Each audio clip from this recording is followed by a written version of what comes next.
lots of entrepreneurs who start out with their idea and pursue it. It could be, I want to start a restaurant. I want to start entrepreneurs aren't just of the tech variety, right? So there's lots of different entrepreneurs who start, and I'm watching my son, age 13, he wanted to start his own first little thing. He got himself on Fiverr and making Discord servers, which is something I'm just learning about, and he has already sold it. Is it a profitable business? I'm not comparing the two, but the seeds kind of are planted in certain ways, and I think for some people, they probably stay more true to that.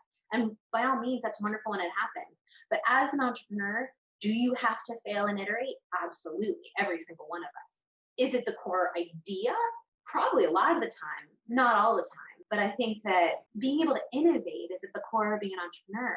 And innovation means learning from what works and what doesn't work, and then capitalizing on that and seizing the creativity of it for the better of the organization.